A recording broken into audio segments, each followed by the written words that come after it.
I'm shaking up the way we play Dynasty Fantasy Football, and I want you to join me.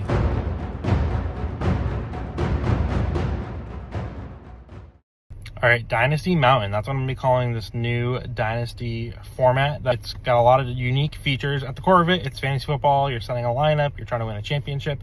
It's also Dynasty, so things carry over year to year. But there's going to be a lot of different things that are going to just make it kind of unique and I think really fun and just different. The first thing is it is a 32-team league.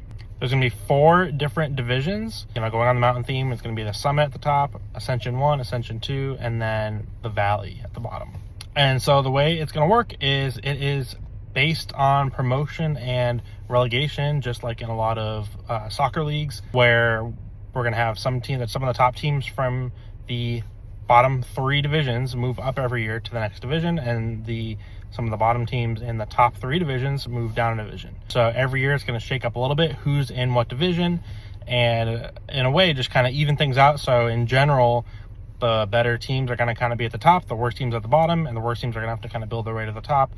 The top teams are going to want to try to stay there, because the way that payouts are going to work is everybody's going to have the same buy-in. Right now I'm thinking $25 per person, but the payouts will be higher at the higher division levels. So the Summit League at the top will have the highest payout, and then Ascension 1, Ascension 2, and Valley will each have different payouts that go lower and lower, so that there's incentive and motivation to want to get into a higher division, because that means you have a chance at winning more money.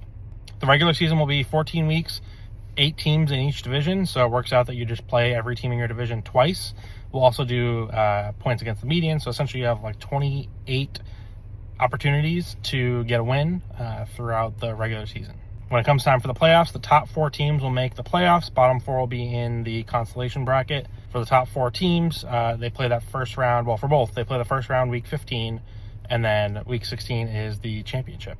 What we'll do is the top seed going into the playoffs, they automatically will get promoted. So whether they win the championship or not, they will get promoted. And then the other 2 spots are going to go to either the 2 teams in the finals, if the top seed doesn't make it, or the semifinal, the other finalist, and the winner of the 3rd place game in the playoffs. This means that there's kind of a lot on the line in those 3rd place matchups. If it's between 2 teams that aren't the number 1 seed, they're competing to see who gets moved up and who stays in that division for another year. In the consolation bracket, they're also playing for something. They're playing to stay in the division as well. Well, the winner will get to stay. The other 3 teams are all going to get relegated down to the below division. The other thing that we're going to do is, because we have an extra week 17 where fantasy football normally plays championships, we're going to have a bowl week. And so I haven't figured out exactly how we'll do the matchups yet. It could just straight up be, the Summit Championship plays Ascension 1 Championship, Ascension 2 Champion plays the Valley Champion, and we kind of go in order. We could have kind of categories, and so we'll kind of figure that out, but there'll be bowl weeks, and that will have fab bonuses on the line, which I'll explain fab later on.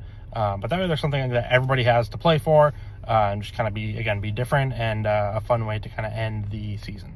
So fab, free agent acquisition budget, I think that's what it stands for. That is going to be kind of the driving force in terms of like value that everyone gets to hold, because we are not going to have rookie picks. The way that we will do our rookie drafts is we'll do an auction draft.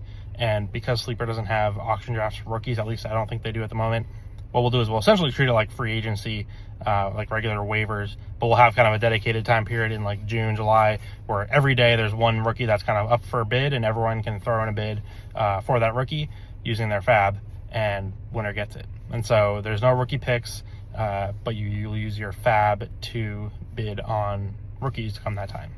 There will be other bonuses. I talked about the bowl game bonuses.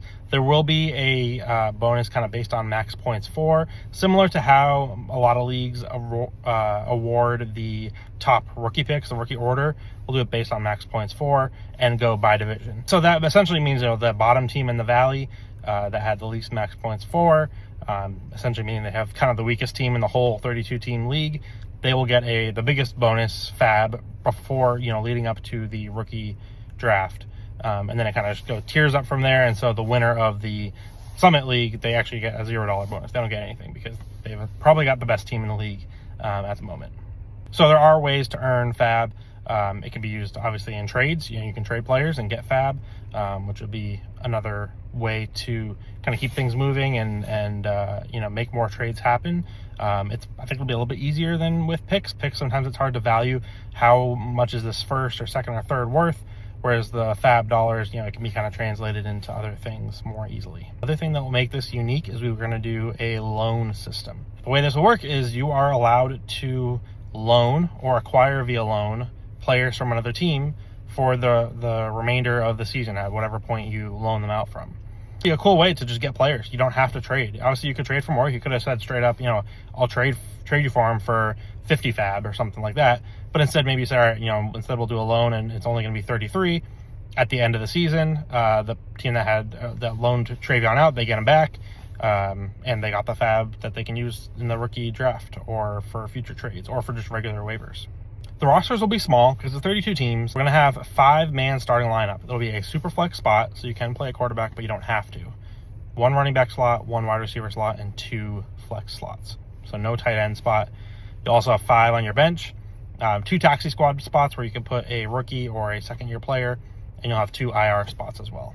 I think this is, in a way, kind of cool because it somewhat replicates like a real starting lineup. Obviously, we're not doing tight ends, but, in a real formation, you're going to have a quarterback, running back, and then you have a few wide receivers and tight ends. And so it's kind of like that. It's, again, smaller just because of the way it's going to work with 32 teams. And you only get 5 bench, so you don't have a huge bench to work with. So it's going to be interesting to see. Like, you're going to have to, with 32 teams, it's going to be pretty deep. So, like, the bottom of your lineup probably won't be that strong. Waivers actually won't be terrible. I don't think it'll be, like, totally desolate. I think there will be some people available, but then obviously the rookie draft will be huge to kind of inject some more talent into the lineups. We'll do a few other things, too. We'll do tight end premium scoring, so tight ends get an extra half a point per reception. Since there is no tight end slot, I don't want to make them totally irrelevant. And it has a chance now you might be able to pick up some, random tight end who's usually not very good off of waivers, and they get 3 catches for 20 yards, and all of a sudden that gives you like a little bit more than it would have without the premium. We're also going to do kick return and punt return yards. We're not going to make it like super high. It gives a little bit boost to those guys that produce already and do kick returns, punt returns. But also, like I said before, just gives a chance for maybe some guys on waivers. Maybe there's a guy that, like, a wide receiver that, like, gets, maybe a catch per game, but they get a lot of kick return, punt return yards. Now, all of a sudden, they might be able to get you, 5, 6, 7 points in your fantasy lineup if they have a good day. That just adds more players that can score points for you. So that's kind of a quick overview of the league settings. The other key thing here is I'm actually not planning to play in it. I'm going to be just the commissioner, though I can be unbiased and be able to do a lot of like content creation for it. So that's going to be kind of the big thing. I want to make this like a public facing league so people can, if you're not in the league, can follow along.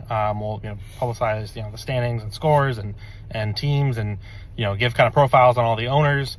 I'll create, I'm hoping that I can do like a weekly YouTube recap, at least in season, of like what happened in the league and interesting moves that people made, big wins, big losses, that kind of thing. I'll create shorts, for TikTok and Instagram as well. Maybe even write about it in the Substack. I know I can link videos in Substack, but maybe we'll, write about it as well, including like strategy, because I think it's going to be a little bit different than regular Dynasty, but I think it's going to be interesting to see how the kind of strategy plays out. And so we'll, talk about that with content. And so I'm hoping to create this as a group of guys that are they're not here just like to play another fantasy league and just kind of set their lineups and that be it, but, be kind of public facing. I'm not going to, ask people to post content if they don't want to, but I'll probably, have like interviews with owners and do things like that to just kind of get, publicize the league and just kind of make it a big thing. Cause I think it's cool. I think it's unique, and we're going to kind of see how it goes. If you are interested in joining this league, I'm going to put a link to a Google form in the notes below. It's pretty quick, but just fill that out if you're interested in joining the league. If you're not interested in joining the league, but you just have questions, leave a comment. I will share the owner expectations document and the rules document. It's all kind of still in the works. I'm still changing some things, but it's a Google Doc, so we'll reflect those changes there. But please fill out the Google form, and we'll be kind of moving on to the next step once we get some people that are interested in joining the league.